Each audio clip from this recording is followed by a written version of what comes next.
dia sudah membuktikan dulu. Siapalah penulis kitab ini? Dari mulut Muhammad keluar dan menjadi buku kayak gini, siapalah yang nulis? Siapa? Kita mau bertanya, Mangga. sama ayam mana duluan? Ayam bang, karena Allah itu menciptakan ayam, bukan menciptakan telur. Oh, telur dari mana? Ada lagi? Ya, Apa? biar kita nggak mau ribut-ribut lah di sini, kita mencari kebenaran. Ternyata ya, Kalau saya tidak cari kebenaran, karena kami sudah tahu Yesus itu adalah kebenaran. Jadi orang Kristen tuh nggak pernah ribut. Yang ribut itu room sebelah. orang sebelah iyalah. Ya maksud saya gini, nggak Muslim, nggak Kristen, Hindu, ya saling menghargai lah kak. Orang Kristen itu selalu menghargai loh bang. Masa sih? Iyalah. Coba kalau kalian itu ibadah di masjid, ada nggak orang Kristen datang bawa bom? Kalau orang Kristen ibadah di gereja, ada nggak orang Islam yang datang bawa bom? Ya sekarang Ada. kita orang Kristen gitu kagum lah, gitu kagum aja kan. Ajarannya bagus gitu. Terus kenapa bang masih Islam kalau gitu? Terus kenapa bang masih Islam kalau gitu? Pilihan kita kan berbeda-beda. Betul. Saya hargai itu. Setiap orang itu punya pilihan masing-masing. Ada yang mau milih ke neraka, ada yang mau milih ke surga, gitu ya. Itu Mungkin pribadi kita. betul. Mungkin Bang Ahmad ini memang sukanya itu ke neraka ya, nggak apa-apa. Nah, ya. Kalau memang Tuhan sudah merestui saya ke neraka, alhamdulillah kak. Kakak aja ya ke surga ya, saya doakan gitu loh. Tapi gini bang, ada satu Tuhan yang tidak menginginkan abang ke neraka karena dia mengasihi abang. Namanya Tuhan Yesus. Oh, alhamdulillah. Karena Tuhan Yesus itu yang menciptakan abang. Tuhan Yesus tuh nggak mau abang itu binasa ke dalam neraka. Iya, Kira-kira, Bang, kagum sama Tuhan Yesus kak, betul. Oke, kira-kira bang, kalau Tuhan Yesus bilang gini sama abang, Ahmad, ayo ikut aku ke surga, aku mengasihimu. Aku tidak suka kalau kamu tersiksa di neraka. Kira-kira mau nggak bang? Ya siapa sih yang nggak mau dikasih ikan mbak? Aneh aja mbak ini. Kucing aja dikasih ikan mau. Ya, bang. Memangnya kenapa abang mau ke neraka sama Allah bang? Walau kita tahu ya di dalam Maryam 71 semua orang Islam itu pasti masuk neraka, dan di dalam hadis juga dikatakan kakinya Allah di neraka. Terus apa yang abang harapkan dari Allah yang di neraka sampai sekarang belum keluar dari neraka bang? Menurut saya sih kayak Hindu, Kristen, Buddha, Muslim, itu kita mencari jalan masing-masing kan. Iya, jadi gini bang, saya kasih analogi, kasih contoh bang. Ada satu orang ngasih abang 1 miliar, ada nih uang 1 miliar, abang mau nggak kalau dikasih? Kalau saya enggak, Oh, kenapa bang? karena enggak serakah rakus, itu bukan ajaran Muslim. Oke, abang tahu nggak apa dari uang 1 miliar itu kebaikan apa yang bisa anda dapatkan? Kebaikan apa yang bisa anda lakukan dari 1 miliar itu? Banyak kan? Tujuannya Walau abang nggak serakah, gini bang, ketika ada orang memberi anda 1 miliar, sekalipun anda tidak serakah, caranya bukan dengan menolaknya, tetapi menerimanya dan membagi-bagikannya kepada yang lebih membutuhkan. Sebenarnya itu lebih bijak. Tetapi kalau abang dikasih 1 miliar terus menolak, tidakkah tindakan anda ini mengkhianati iman Islam? Kenapa? ya Anda tidak menolak kalau ngasih. rezeki. Iya. Iyalah, siapa yang menolak? Kenapa anda menolak rezeki tadi? Kan?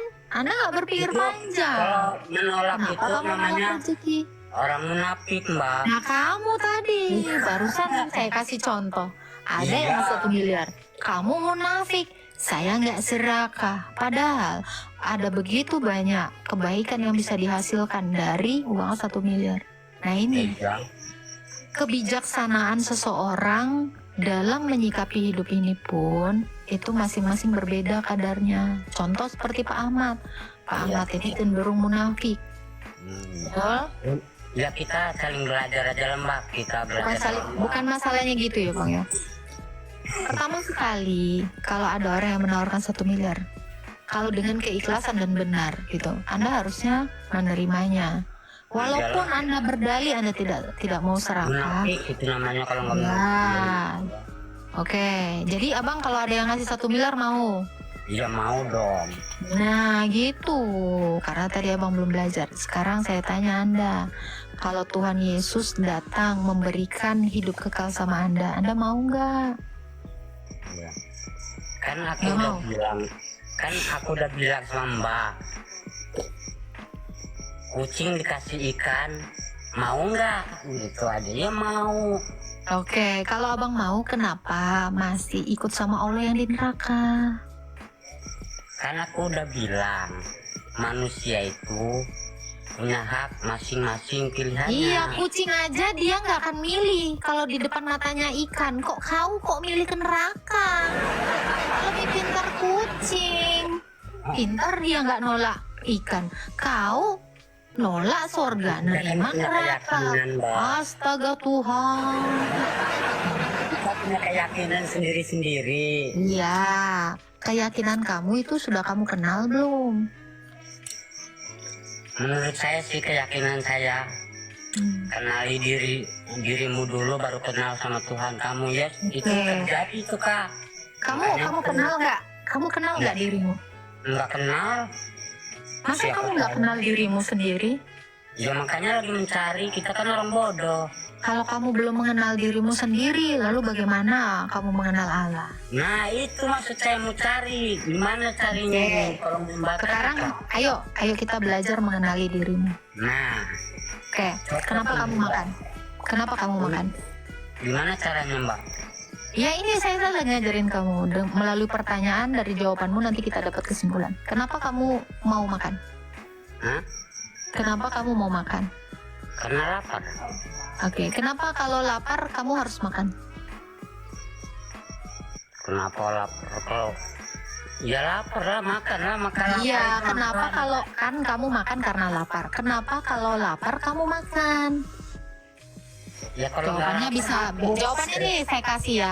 Ya, Kamu ya, takut ya. sakit, Jawabannya. takut mati, takut kenapa-napa, betul nggak? Itu jawabannya. Iya. Aku sih kan cerdas. Ya, sekarang saya tanya kamu, kenapa kamu takut sakit? Kenapa takut sakit? Iya, kan kamu makan karena takut sakit kan? Iyalah. Ya, kenapa kamu takut sakit? Karena kamu takut mati, betul nggak? Betul. Jadi betul, manusia itu makan untuk bertahan hidup.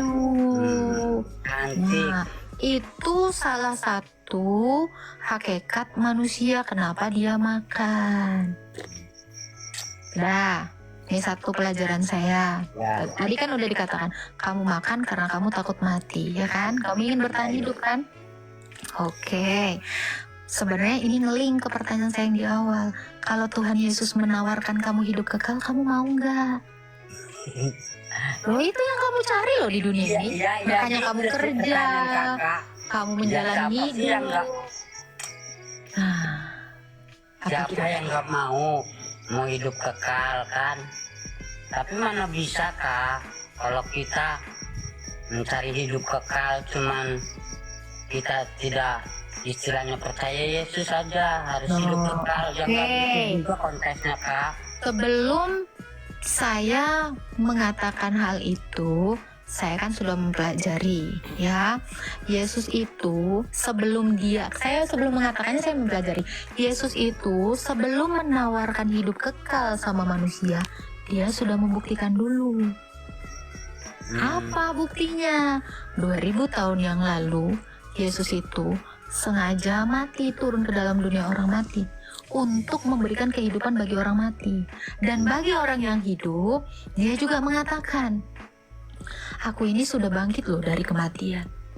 Kamu semua yang percaya kepadaku akan aku hidupkan sama seperti aku.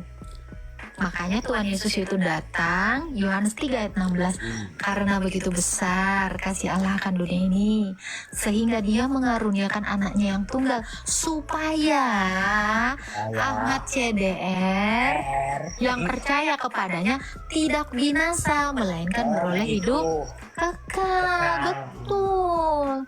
Itu kan Nah. Yesus berkorban. Itu Iya. berkorban saya Ya, bukan untuk menebus umat manusia kan. oh, Pertanyaan saya Kak, gimana kita untuk berkorbannya? Kita harus ada pengorbanan loh. kamu nggak perlu berkorban. Kan Tuhan Yesus sudah berkorban untuk Kalau kamu. mau berkorban enak betul hidup manusia. Tadi Bang, ini masih ngeling. Saya selalu membawa pertanyaannya itu runut Bang. Iya. Lalu lagi, tadi saya bilang, Tuhan Yesus itu bilang sama Ahmad CDR, Ahmad CDR, sekalipun kamu milih neraka, tapi aku mengasihi kamu. Aku mau kamu itu selamat ke sorga sama-sama dengan aku, kata Yesus. Makanya Yesus itu berkorban supaya Ahmad CDR itu bisa selamat loh. Kenapa? Karena Tuhan Yesus itu yang menciptakan kamu, karena Dia mengasihi kamu. Alasan kasihlah sehingga Yesus itu berkorban. Contoh, ada seorang bapak dan anak-anak.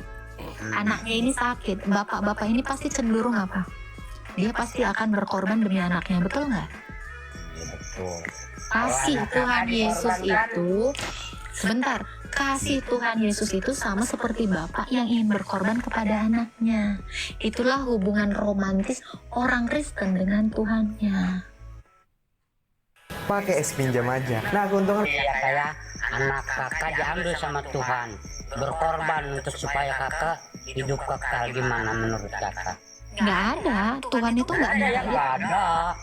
Nggak ada, Tuhan itu tidak pernah. Gini Bang, gini. Tuhan Yesus saja kayak yang berani berkorban. Kalau Gini kita- Bang, karena gini Bang, Tuhan saya itu bukan Tuhan yang haus darah. Dia tidak perlu tumbal orang lain manusia untuk menyenangkan hatinya, tetapi dia itu justru mengorbankan dirinya untuk menyenangkan hati yang lain. Itu bukti realita dari kasih. Kasih itu adalah pengorbanan. Contoh ya Bang, kita kasih tahu lagi contoh ya.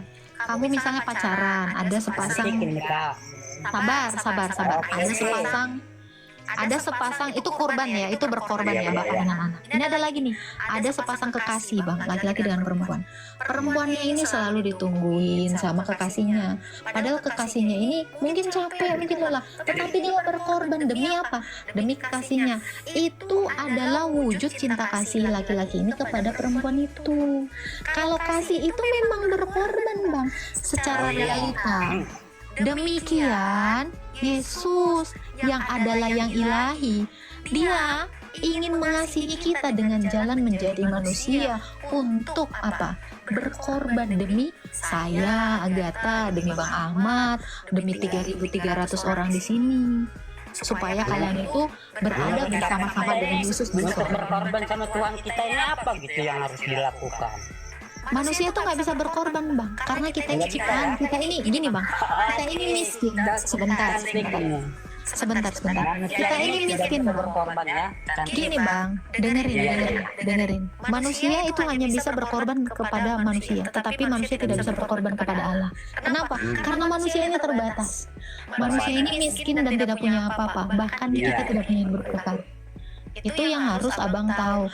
Lalu pertanyaan Abang, lalu apa korban kita kepada Tuhan? Nggak bisa. Kenapa? Bukan nggak bisa Bang, saya kasih tahu ya. Dengerin. Memang nggak ada pengorbanan sama sekali lah. Bukan, manusia itu hanya bisa berkorban kepada manusia lain, tetapi manusia tidak bisa berkorban kepada Allah. Tuhan. Dengerin dulu. Ya. Manusia ini miskin. Ya, manusia ini miskin, tidak punya apa-apa, tidak punya daya upaya selain kita bergantung atau berharap kepada Allah. Mungkinkah Allah meminta kepada kita yang tidak memiliki apa-apa? Mustahil. Tetapi kata Yesus bilang apa? hati yang terluka, hati yang hancur, itu adalah persembahan yang baik untukku, kata Tuhan Yesus. Kenapa? Karena Tuhan Yesus itu adalah Sang Hidup. Dia ingin membenahi atau dia ingin memperbaiki hatimu yang hancur. Makanya begitu hatimu hancur, datang kepada Tuhan Yesus akan memperbaikinya. Kenapa? Karena dengan cara Tuhan Yesus memperbaiki hati kita yang hancur, kamu itu ditarik untuk jatuh cinta kepada Tuhan Yesus. Gitu, cantik. Gitu. Jadi jangan bilang manusia ini berkorban untuk Allah, gak bisa. Nggak bisa ya. Gak bisa, tetapi kata Yesus, hati yang hancur itu adalah persembahan yang baik untukku. Kenapa? Karena aku yang kaya ini, Oh, yang maha kuasa ini, Iya. mengubahkan tubuhmu yang hancur itu, bahkan jiwamu yang hancur itu menjadi sempurna. Tuh. Ini kita sudah belajar ya Bang. Ini kita sudah belajar hakikat manusia. Ini kan poinnya adalah kamu belajar hakikat manusia. Jadi manusia itu jangan sombong sama Allah. Tuhan Yesus itu udah ngasih kita itu apa? Keselamatan. Saya bawa satu ayat ya Bang. Bentar ya, mudah-mudahan apa nggak bosan. kita selalu mendengarkan kok kalau Ini Bang, di dalam Yohanes 1. Nih, aku nangis loh Bang kalau dengar ayat Oh ini. iya, nangis itu cantik Kak. Dengar ya, dengar ya. Ia telah ada di dalam dunia dan dunia dijadikan melalui Dia. Ini Yesus nih, saya lagi ngomongin Yesus. Tetapi dunia tidak mengenalinya. Ia datang kepada milik kepunyaan. Ia datang kepada miliknya, tetapi orang-orang miliknya tidak menerimanya. Nah ini, saya sedih ketika Bang Ahmad, sabar. Kenapa saya suka ayat ini? Saya pasti teringat orang Islam. Kenapa? Saya juga suka kalau ayat itu Kak. Sabar. Dengerin dulu ya. Kenapa saya katakan demikian? Bahkan saya bersedih untuk ayat ini. Dia itu yang menciptakan kita. Dia datang kepada milik kepunyaannya. Tetapi milik kepunyaannya tidak menerima dia. Nah, sama seperti Bang Ahmad, sama seperti orang Islam yang ada di room ini 3.000 orang. Tuhan Yesus itu datang udah ngasih korban tubuh dan darahnya. Tetapi kalian tidak mengenalnya. Tetapi kalian tidak menerimanya. Itu loh maksud saya. Kenapa saya suka sekali ayat ini? Itulah yang manusia ini lakukan. Mereka itu cenderung apa? Cenderung lebih suka ke neraka. Cenderung lebih suka binasa bersama-sama dengan dunia ini. Ya itu, sama Bang Ahmad tadi sebenarnya dari awal dari pertanyaan saya. Ada 1 miliar, dia nolak. Itu kebodohan. Sama seperti ayat ini. Kita ini manusia yang masih menolak Yesus ini adalah orang bodoh. Sama seperti orang yang dikasih 1 miliar nolak. Sekeren ini loh. Allah itu datang ke dunia. Tapi tahu nggak apa Bang Ahmad yang terjadi? Diolok-olok sama si Juma. Diolok-olok sama si Rifa. Yesus tuh bilang itu. Aku telah datang kepada milik kepunyaanku, tetapi mereka tidak menerimanya. Sedih ya. Sedih. Nah itu. Sangat kasihan saya. Hal ini pun 2000 tahun yang lalu dituliskan Rasul Yohanes. Hari ini terjadi gitu loh. Terus masih kalian pengen gitu sama Tuhan-Tuhan yang palsu gitu. Agak lain kan? Nah itu. Gimana Bang Ahmad? Ini loh jelas banget loh ini ayatnya. Pelan-pelan kita baca. Ya. Ia telah ada di dalam dunia ini. Telah ini past imperfection. Dari sejak semulanya. Dunia dijadikan melalui Dia. Yesus ini loh. Ya. Ia datang kepada miliknya, tetapi orang-orang miliknya tidak menerimanya. Namun semua orang yang menerimanya diberinya hak supaya menjadi anak-anak Allah, yaitu mereka yang percaya di dalam namanya. Dikasih hak loh untuk jadi anak-anak Allah. Nolak, Pak Ahmad ini nolak jadi anak-anak Allah. Rifa nolak jadi anak-anak Allah. Juma nolak jadi anak-anak Allah. Dia lebih suka menjadi hamba yang ngaku-ngaku Allah. Kasian ya? Kasian. Nah itu. Gimana kira-kira Bang Ahmad? Inilah kodrat manusia yang sekarang ini. Ini kita lagi mempelajari tentang kodrat manusia. Ini manusia tadi udah diciptakan sama Allah, malah nolak. Udah diciptakan sama Yesus, melalui Yesus malah nolak. Kasian ya. Nih, saya lagi bicara tentang Bang Ahmad tadi. Entah nggak tahu kenapa ayat ini cocok sama Bang Ahmad ini. Gimana Bang Ahmad? Kira-kira pelajaran tentang hakikat manusia? Silakan Bang Ahmad. Ayat berapa Kak? Itu Yohanes 1 ayat 10 sampai 12.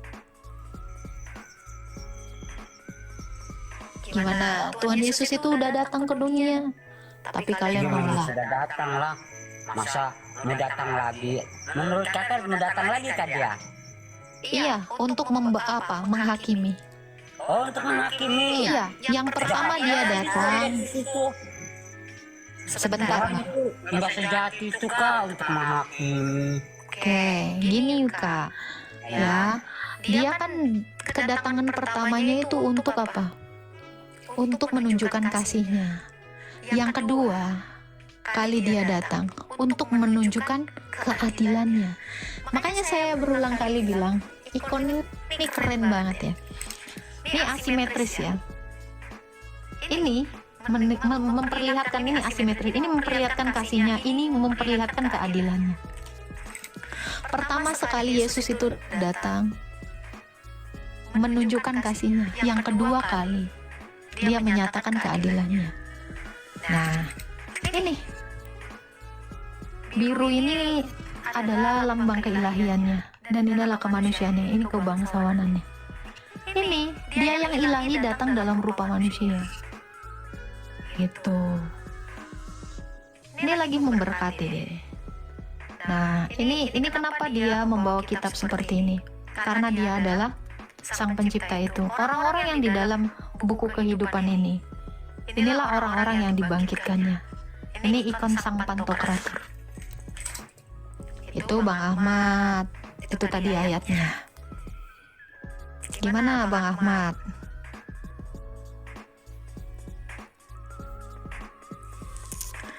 Dia nggak ngerespon ya. Tadi ada yang mau naik. Gitu ya Bang Ahmad ya. Semoga dapat pelajaran hakikat tentang manusia. Padahal saya mau masuk lagi ke dalam kenapa manusia itu mati. Baru kenapa manusia itu makan. Saya mau menunjukkan kenapa manusia itu mati. Mungkin ada lagi yang mau bertanya di bawah ya. Kita naikkan.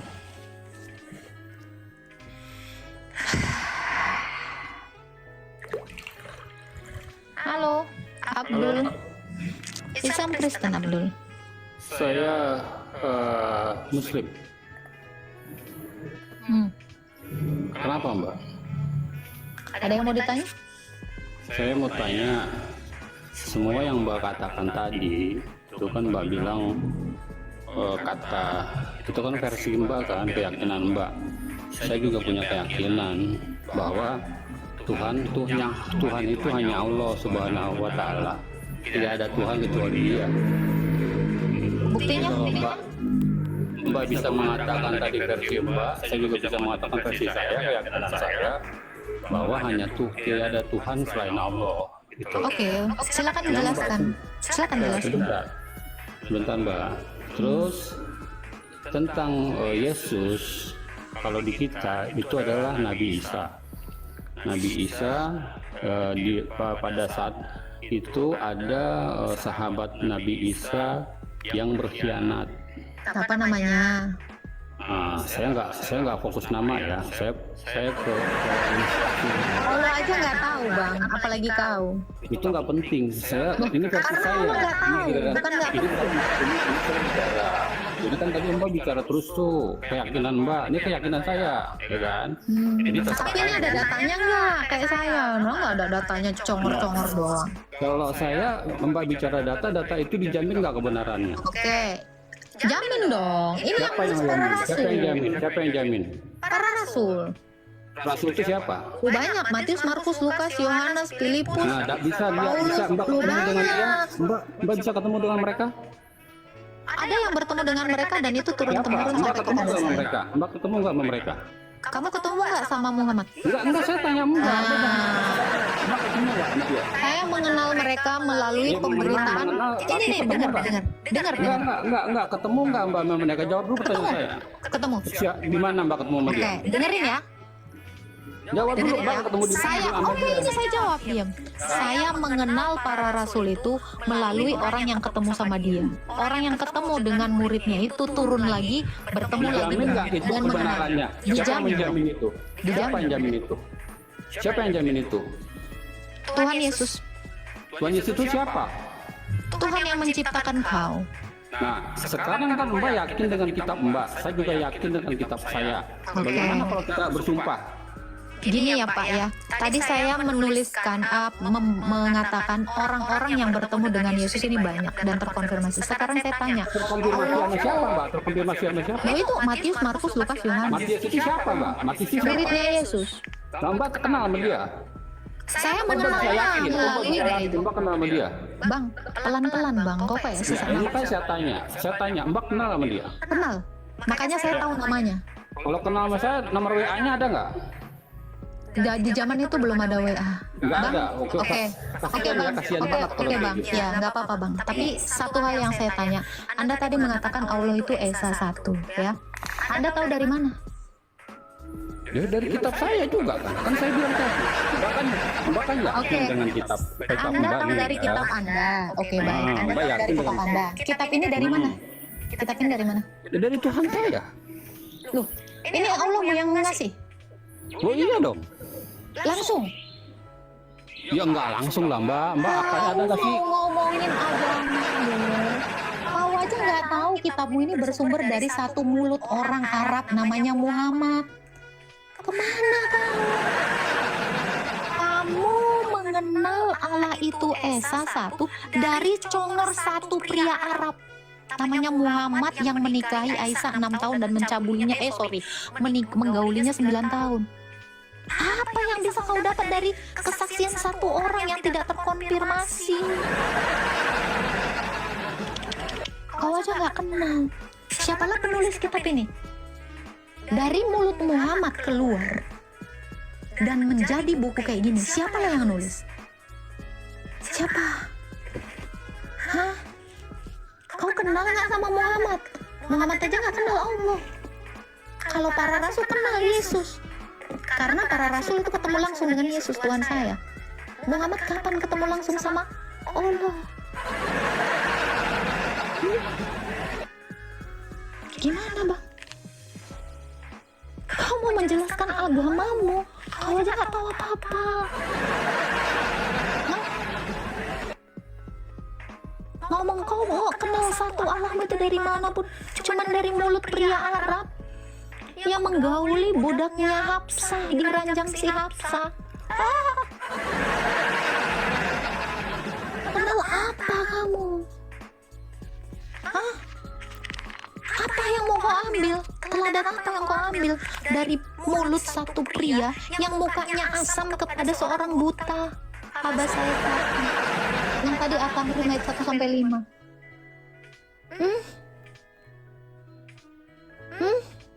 Apa yang mau kau jelaskan, Dek? Kasihan saya nengok kau. Kau mengenal Allah dari mulut satu pria. Dari mulut satu pria Arab yang menikahi tantenya.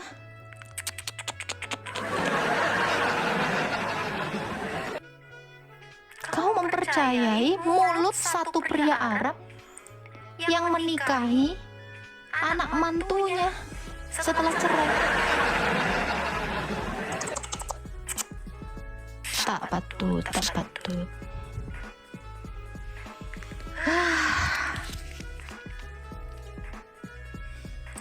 Gimana nih bang? Dulu komeng. Astaga Tuhan, Tuhan.